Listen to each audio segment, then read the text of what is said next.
Hoy, amados hermanos, vamos a hacer algo diferente. Es una forma de exponer la palabra para que todos la puedan recibir, algo que todos necesitamos saber, tanto para nosotros mismos como para poder compartirlo con los demás. Por eso, amados hermanos, quiero que primeramente leamos este texto que está en Juan, como ustedes ven ahí, y lo leamos lentamente con la Biblia abierta. Para los que no tienen una Biblia en este momento, escuchen bien estas palabras y luego vamos a entrar a hacer una reflexión que todos necesitamos hacer seriamente en nuestra vida, tanto los que hemos creído como los que todavía tienen dudas con respecto a todo esto que habla de nuestro Señor Jesucristo. Pongan atención a este texto y mediten en cada una de las cosas que van a escuchar. Porque de tal manera amó Dios al mundo, que ha dado a su Hijo unigénito, para que todo aquel que en Él cree no se pierda, mas tenga vida eterna. Porque no envió Dios a su Hijo al mundo para condenar al mundo, sino para que el mundo sea salvo por Él. El que en Él cree no es condenado, pero el que no cree ya ha sido condenado, porque no ha creído en el nombre del unigénito Hijo de Dios. Y esta es la condenación, que la luz vino al mundo, y los hombres amaron más las tinieblas que la luz, porque sus obras eran malas. Porque todo aquel que hace lo malo aborrece la luz, y no viene a la luz, para que sus obras no sean reprendidas. Mas el que practica la verdad viene a la luz, para que sea manifiesto que sus obras son hechas en Dios.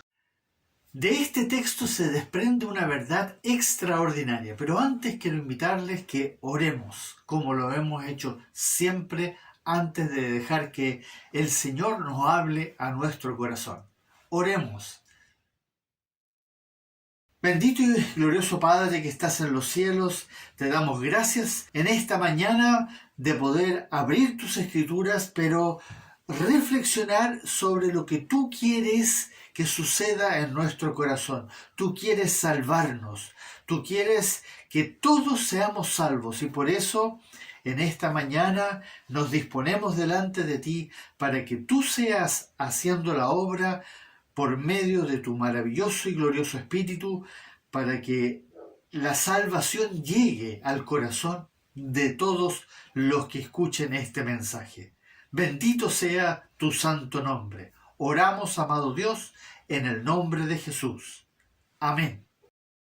Amados, con estas palabras, nuestro Señor Jesucristo, nuestro bendito y santo Señor y Dios, declaró una verdad absoluta, categórica y trascendental, algo que realmente es único. Estas palabras el Señor no se las estaba diciendo a la iglesia como muchos otros textos del Nuevo Testamento, que son dirigidas específicamente a la iglesia, sino que estas se las dijo en ese momento a un creyente muy religioso, pero que no se había convertido, era un inconverso. Recordemos que el Señor en este pasaje que acabamos de escuchar, Él le está hablando a Nicodemo. Por lo tanto, todas las palabras que están dichas acá no son solamente para los creyentes, sino que son para todos por igual. Escuchemos bien y pongamos atención a las palabras que nuestro buen pastor, que es Jesucristo, nos dijo, y abran sus oídos y pongan atención, reflexionemos sobre esta verdad que Él nos dijo. Jesús estaba evangelizando a un creyente, y en este caso era Nicodemo. Si ustedes leen el resto del comienzo del capítulo 3, ahí en el Evangelio de Juan, se van a dar cuenta de que él estaba evangelizando a Nicodemo, que era judío, que era un fariseo, Y además, como lo dice ahí, era un príncipe del pueblo de Israel, un maestro, alguien que conocía cabalmente las Escrituras. Lo que hoy día podríamos comparar con una persona que cree en Dios, que va a la iglesia, ya sea evangélica o católica. Incluso podríamos incluir en este grupo a aquellos que son mormones o testigos de Jehová. Lo primero que tenemos que entender es que Nicodemo era un creyente, él creía en Dios. Era una persona que tenía claro todo lo que estaba escrito en el Antiguo Testamento.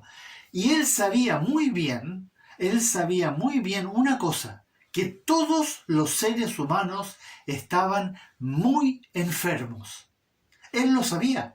Él sabía que todos estaban muy enfermos. ¿Y por qué lo sabía? ¿Cómo sabía Nicodemo que todos los seres humanos estaban muy enfermos? Por lo que está escrito, por lo que la palabra nos deja muy en claro. Y quiero que escuchen este texto que, si bien está en el Nuevo Testamento, habla justamente de esa verdad que había sido declarada desde el comienzo. Por tanto, como el pecado entró en el mundo por un hombre y por el pecado las muertes, así las muertes pasó a todos los hombres, por cuanto todos pecaron. Esta verdad que acabamos de escuchar, de que el pecado entró al mundo por un hombre. ¿Qué hombre? Adán. Entró por ese hombre al mundo y por consecuencia el pecado trajo la muerte.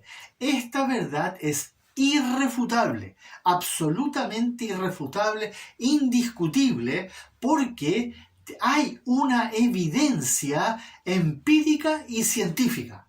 Hay una evidencia empírica y científica. Y eso es que todos los seres humanos, desde Adán en adelante, mueren un día. Un día todos nosotros vamos a morir. De hecho, la única verdad con absoluta certeza que la saben todos los seres humanos, y desde el momento que tienen conciencia, es que un día vamos a morir. Eso lo sabemos todos. Todo lo demás es posible, es relativo, etc. Pero de la muerte estamos seguros todos por igual. La muerte es una evidencia al mismo tiempo irrefutable de que algo no anda bien. Eso es la muerte. La muerte fue consecuencia del pecado. Ahora, hay gente que puede no creer en el pecado, pero sin embargo la muerte es un indicador irrefutable de que algo no anda bien. Porque la muerte no era lo que Dios quería para su creación más preciada. ¿Y cuál es la creación más preciada de Dios? El ser humano.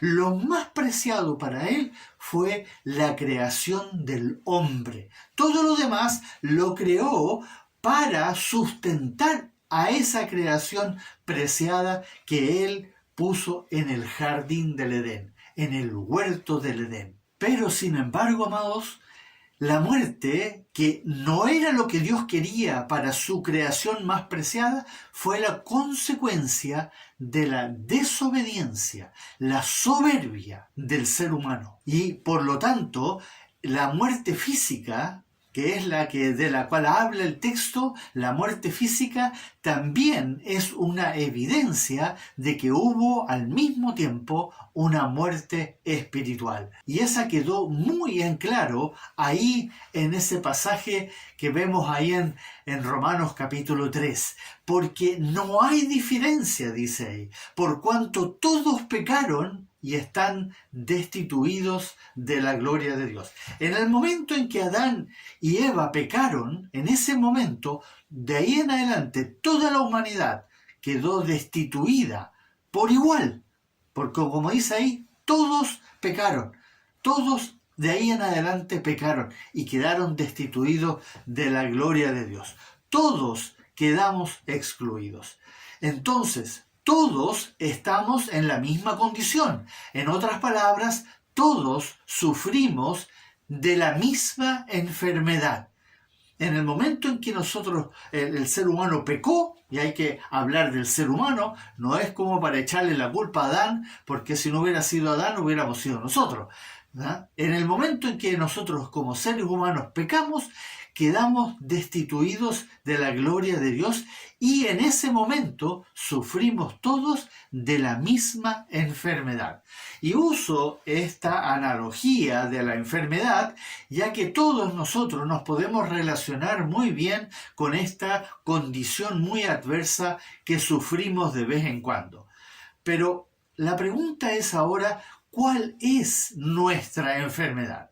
¿Es el pecado? ¿Es la muerte? No, bien categóricamente. Esa no es la enfermedad. El pecado es meramente la manifestación externa de nuestra enfermedad. En otras palabras, siguiendo la analogía, los pecados son lo que nosotros denominamos los síntomas de la enfermedad. Cuando nosotros estamos enfermos, nosotros tenemos síntomas, distintos síntomas.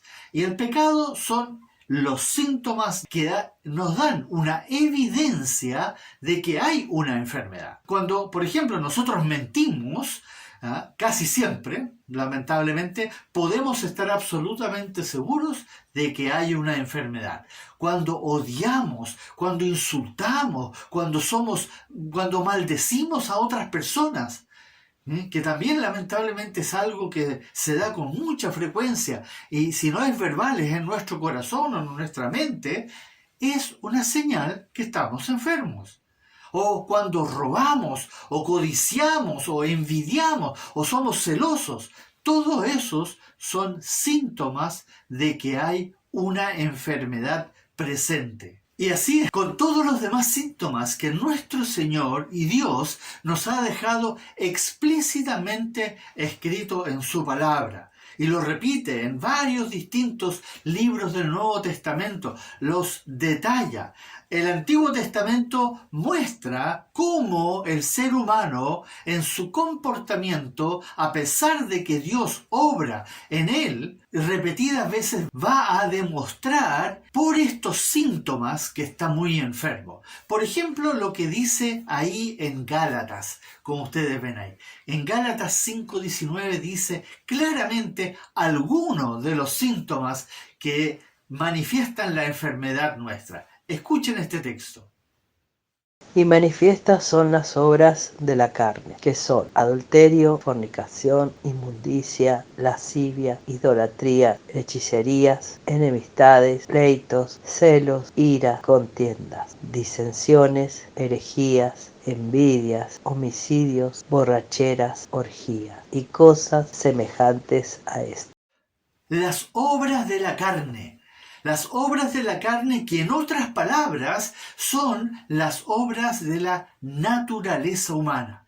Cuando habla de la carne está hablando de nuestra naturaleza humana.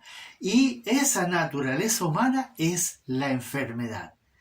¿Por qué hablamos de que esa es la enfermedad? Porque cuando Dios creó a Adán y Eva, ellos no tenían todavía la naturaleza humana, tenían la naturaleza divina. Ellos eran seres perfectos, completos, vivían en un medio ambiente absolutamente glorioso. No había muerte. En el huerto del Edén no había muerte. Nada moría, todo vivía perfectamente en una armonía gloriosa. Y así también Adán y Eva eran seres absolutamente perfectos. Pero del momento en que ellos decidieron desobedecer, se habla de la caída de la humanidad. Ahí cayeron y ahí aparece la naturaleza humana. En otras palabras, se enfermaron.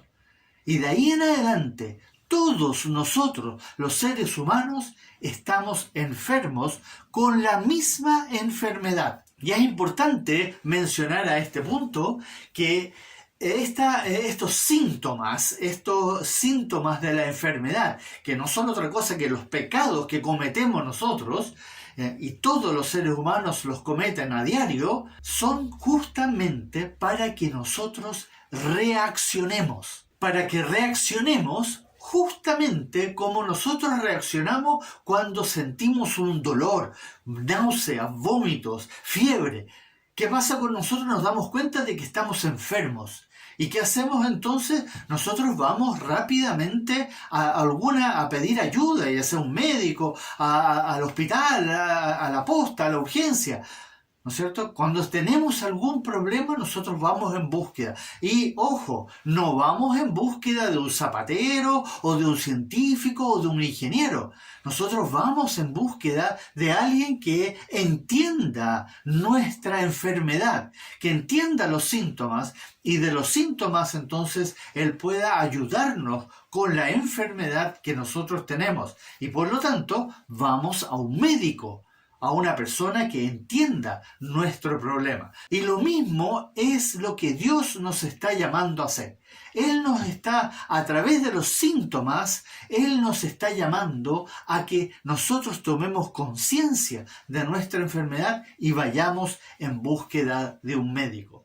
Todo lo que Dios nos dejó escrito en la Biblia, por usar la misma analogía, son como exámenes clínicos, examen de sangre, como radiografías, como escáner, como ecografías. Es justamente para que nosotros podamos entender y reconocer que los síntomas que tenemos, los pecados que cometemos, nos indican que hay una seria enfermedad en nosotros. Y así poder reaccionar ante lo que nuestra conciencia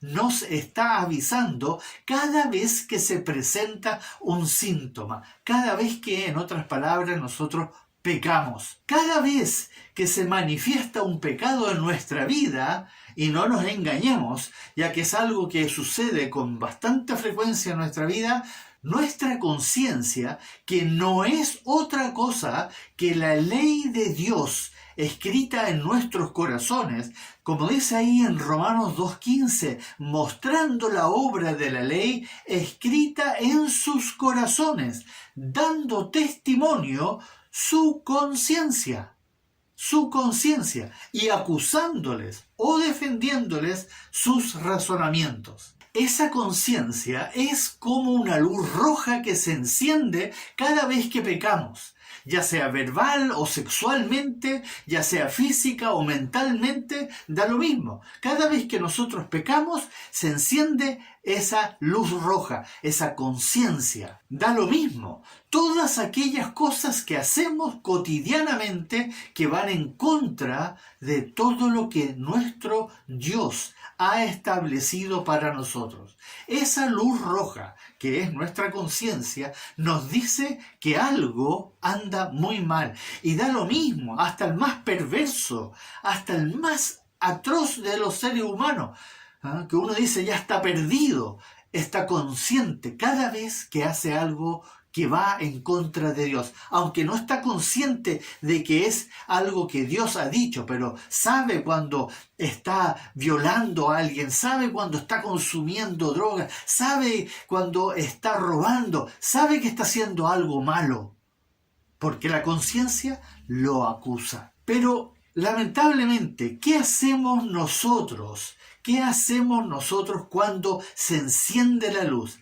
Y es algo que hacemos todos, lamentablemente. Buscamos la forma más fácil de apagar esa luz roja. En otras palabras, de apagar la conciencia que nos acusa que hay algo que estamos haciendo mal. ¿Qué hacemos? Nos justificamos. Esa es la más clásica de la forma de apagar la conciencia. Justificarnos. Le echamos la culpa a otra persona, nos hacemos los locos.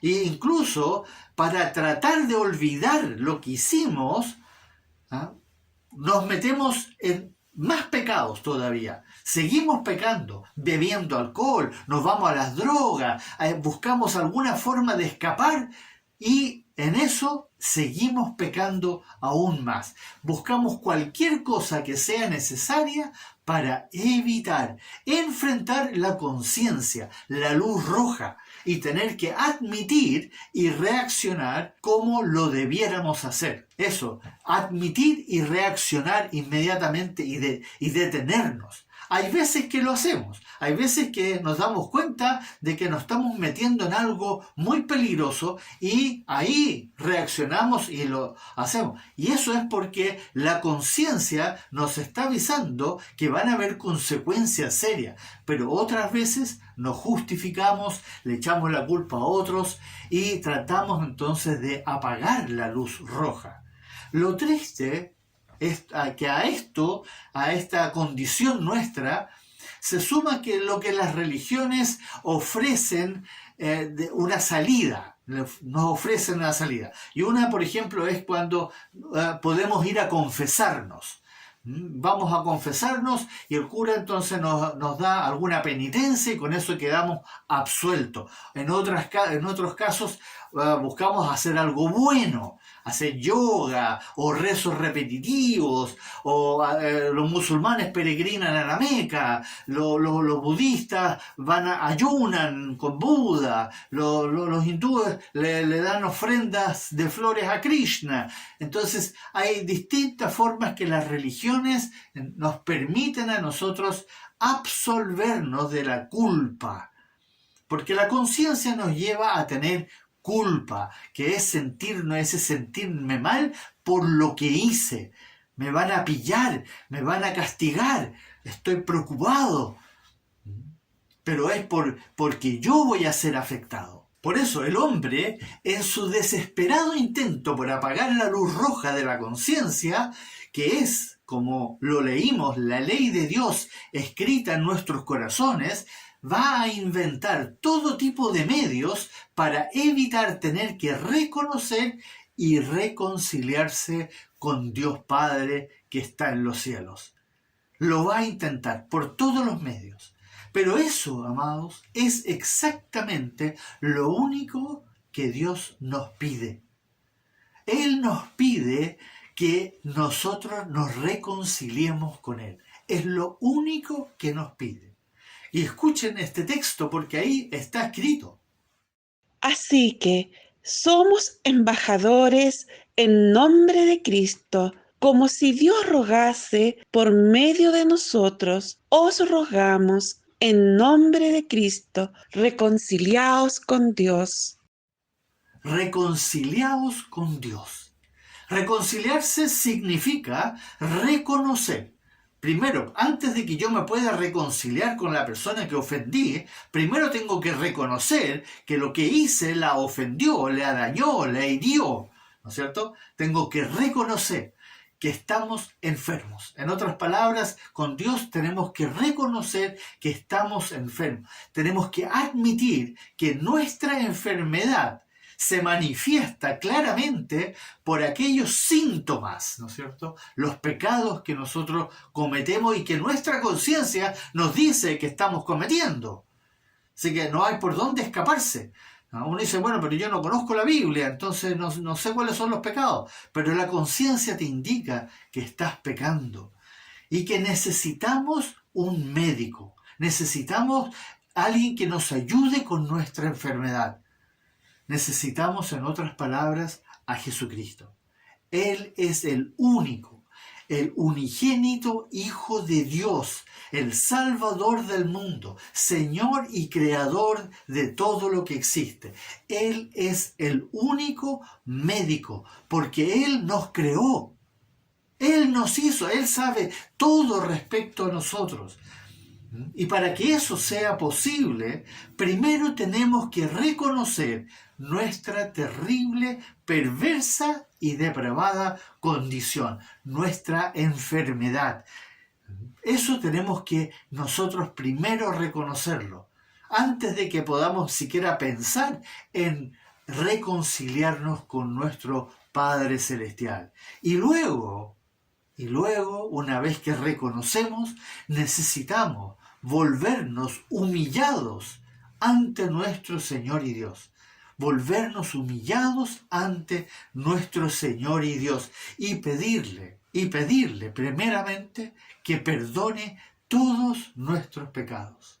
Eso es lo que Él está esperando de ti, de cada uno de nosotros, que le pidamos que nos perdone todos nuestros pecados, que verdaderamente le pidamos implorando, con súplicas, con ruegos de lo más profundo de nuestro corazón, que nos perdone entonces todos esos síntomas que hemos evidenciado en nuestra vida. Y cada uno sabe dónde le aprieta el zapato, como se dice. Todos sabemos lo que hemos hecho y que nos limpie, como también dice su palabra, de toda esa maldad que hay en nosotros. Pero aquí es donde muchos no logran ser totalmente sinceros delante de Dios. Y a pesar de que Dios ya lo sabe todo, lo sabe desde antes de la fundación del mundo. Él sabe todo lo que pensamos, todo lo que decimos, todo lo que sentimos. Él lo sabe todo y sabe desde antes de que nosotros existiésemos. La palabra nos dice claramente que Dios es omnisciente, por lo tanto sabe todo. No es que nosotros vayamos a decirle algo que Él no sabía. Cuando yo voy y le digo perdóname por haber mentido, por haber tenido malos sentimientos hacia una persona, Él ya lo sabía. Lo único que Él quiere es que nosotros nos asinceremos con Él. Muchos van a pedirle perdón por sus pecados solamente por motivos religiosos. ¿Ya? Y eso es un gravísimo error, como lo hacen, por ejemplo, los musulmanes, como lo hacen los judíos, los católicos, los hindúes. Todos ellos tienen ritos religiosos para ser absueltos de sus pecados. Pero eso es el único propósito que ellos quieren, ser absueltos, que sean alivianados de la culpa. Pero Dios no quiere eso. Dios quiere que uno vaya y lo haga por Él. Porque Él es nuestro Creador, Él es nuestro Dios, Él es nuestro Salvador. Y Él quiere que nosotros vayamos y verdaderamente de corazón le pidamos perdón. Pero cuando un ser humano, y da lo mismo de donde sea, o en lo que haya creído, o lo que haya hecho en el pasado de su vida, y se los digo con conocimiento de causa, cuando uno va delante de Dios Padre y verdaderamente le pide de todo corazón que le perdone todos sus pecados, porque ha reconocido y ha admitido en su corazón que ha pecado delante de Dios, cada vez que ha mentido, cada vez que ha odiado, cada vez que ha codiciado o que ha fornicado, cuando uno admite eso verdaderamente delante de Dios, entonces se va a evidenciar, y escuche bien esto, cuando uno hace eso, va verdaderamente humillado delante de Dios, entonces se evidencia que Dios, el Espíritu Santo, que ve los corazones sinceros, humillados y contritos, entristecidos por la evidencia que hay en sus corazones, ¿ya?, está verdaderamente obrando la salvación en esa persona. Esa es la evidencia de que verdaderamente el Espíritu Santo está obrando en ese corazón. Cuando la persona va humillada y le pide perdón a Dios por todos sus pecados.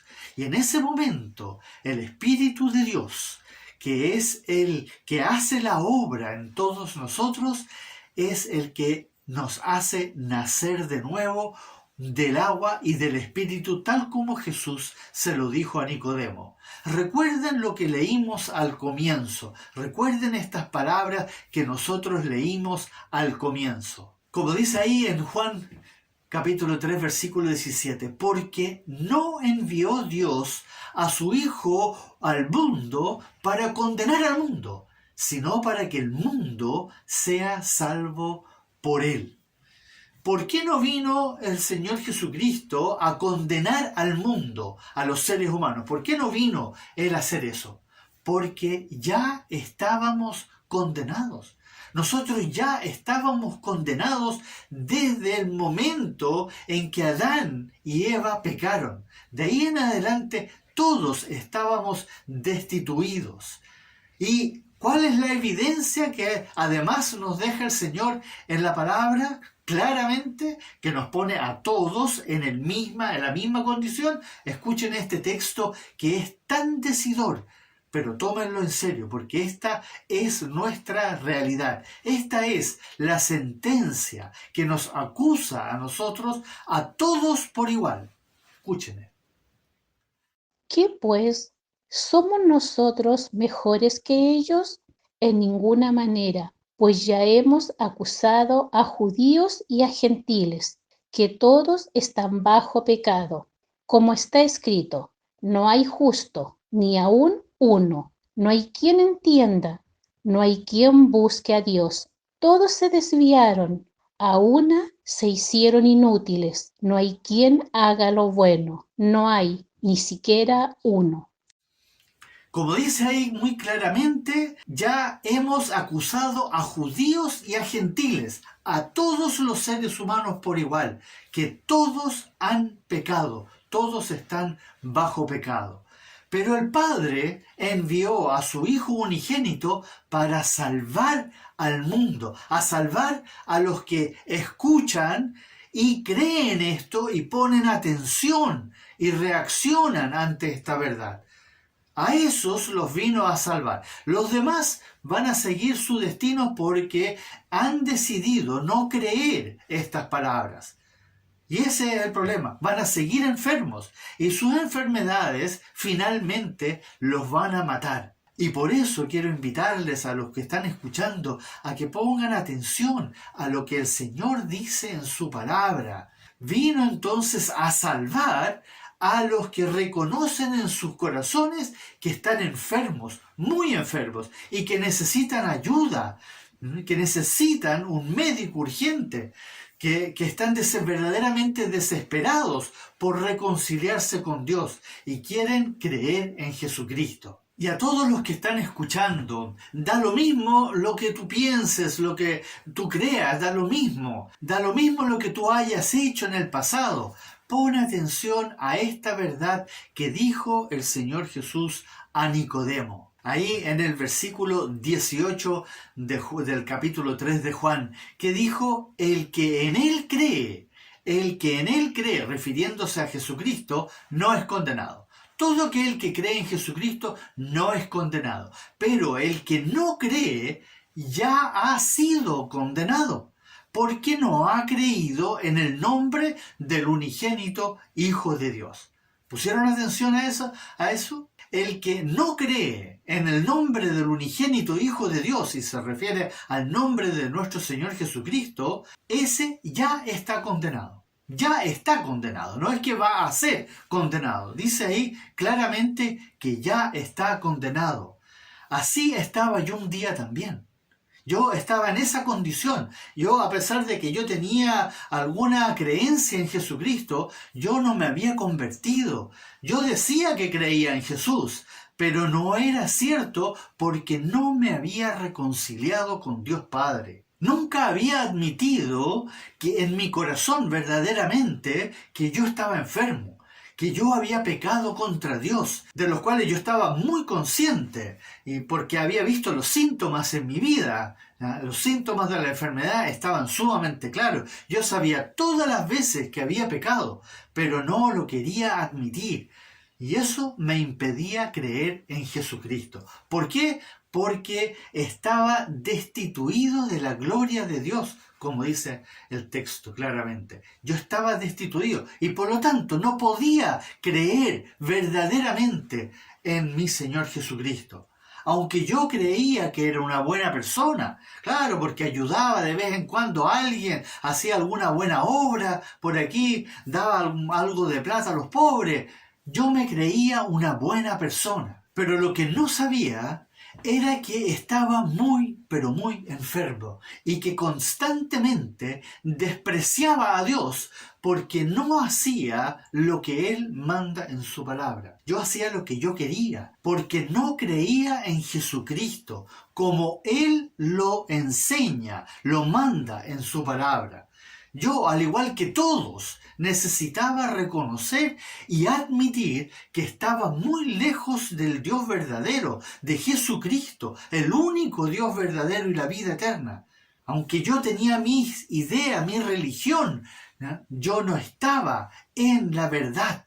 Y eso es lo que el Señor al final hizo en mi vida, que Él me llamó a este reconciliarme con Él. Por eso, tal como está escrito, te ruego a ti que estás escuchando, como si Dios rogase por medio de mí. Reconcíliate con Dios. Reconcíliate con Dios. Ve delante de Él en tu privacidad, ahí donde estás. Cierra la puerta y detente delante de Él y pídele de todo corazón que te perdone todos tus pecados. Pídele ahí sinceramente que te perdone todos tus pecados y pídele que te salve porque Él es el único que lo puede hacer y que te dé arrepentimiento honesto. Arrepentimiento para que no sigas haciendo esas cosas que lo ofenden a Él. Ruégale que te dé fe en su Hijo unigénito, que tú puedas creer verdaderamente en Jesucristo, el único Dios verdadero y la vida eterna. Te animo a que lo hagas sinceramente, reconcíliate, admite, reconoce en tu corazón que lo que has estado haciendo hasta el momento ha sido por lo que tú piensas, tú crees, y no por lo que el Señor dice que debemos hacer, y que tu conciencia muchas veces te lo dijo con todas sus letras, que estaba mal lo que estabas haciendo. Pídele perdón. El Señor quiere que todos vayan a sus pies. Y si eso verdaderamente es así, entonces Él promete que Él no va a echar fuera a nadie, que Él va a recibir a todos los que verdaderamente se arrepienten. Y de eso se trata, reconciliarse primeramente con Dios Padre, porque esa va a ser una señal que el Espíritu Santo está obrando en tu vida y te quiere salvar y te está llamando a salvación. Que el Señor sea glorificado por tu arrepentimiento, por tu reconciliación, por tu pedir perdón por tus pecados. A Él sea la gloria. A nuestro Señor Jesucristo sea toda la gloria y toda la honra por toda la eternidad y para siempre. Que Él sea el Señor de tu vida desde ahora en adelante. Oremos. Bendito Señor, amado Señor Jesucristo, si no fuera por tu gracia, si no fuera por tu misericordia, si no fuera por ese amor que has demostrado muriendo por todos nosotros en la cruz, si no fuera por todo eso que tú decidiste hacer desde antes de la fundación del mundo, nosotros no tendríamos ninguna esperanza hoy en día. Te doy gracias por tu verdad que está escrita en ese libro maravilloso que es tu palabra, la Biblia, para que nosotros podamos encontrar el camino verdadero que eres tú, Señor. Porque tú eres la verdad, tú eres el camino, tú eres la vida eterna. Y a ti queremos honrarte, glorificarte y adorarte con todo nuestro ser. Por eso, Señor, entrego las almas que han escuchado tu mensaje, tu palabra, y que tú seas obrando en ellas para salvación. Bendito seas, oh Señor Jesucristo. A ti sea toda la gloria, la honra, el poder y toda la eternidad. Amén.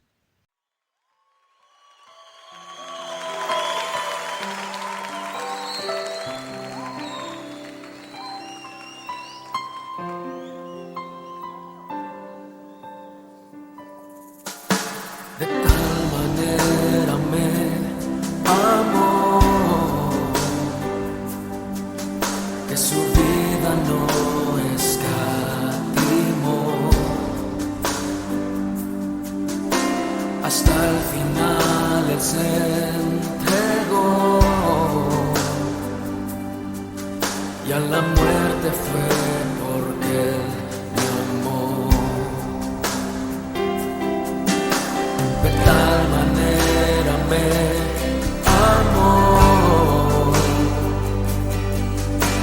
no hay forma en que podré pagar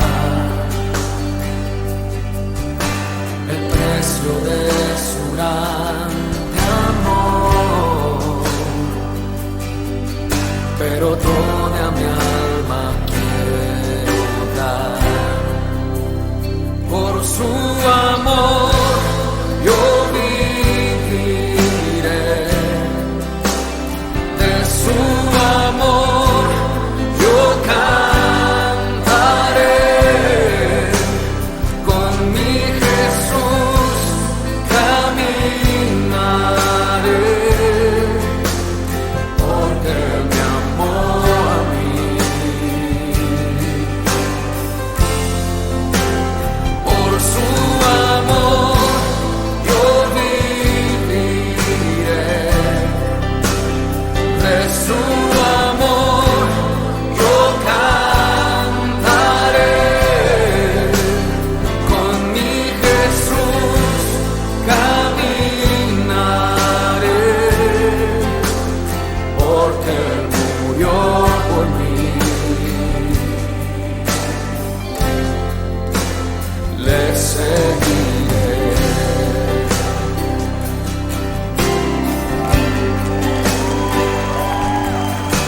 De tal manera me amó que su vida no escatimó, hasta el final Él se entregó, y a la muerte fue porque Él me amó. De tal manera me amó, y no hay forma en que podré pagar el precio de su grande amor, pero toda mi alma quiero dar por su amor.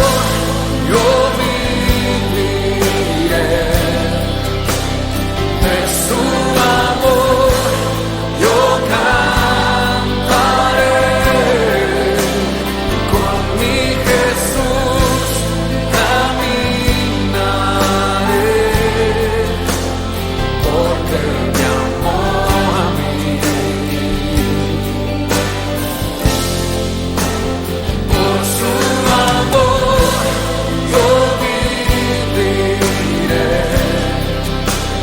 de su amor yo cantaré, con mi Jesús caminaré, porque Él murió por mí. Le seguiré.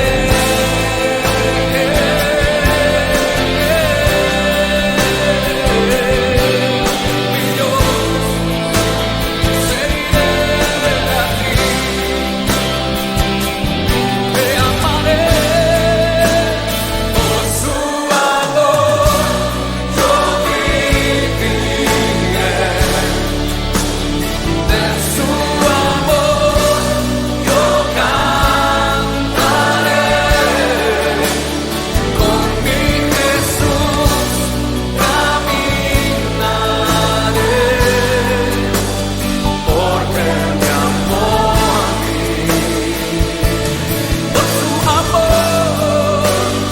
Por su amor yo viviré,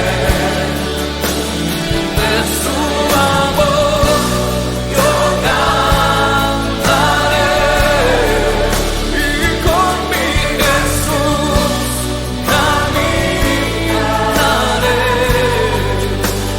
porque Él murió por mí. Le seguiré, y Señor, yo te seguiré, con mi alma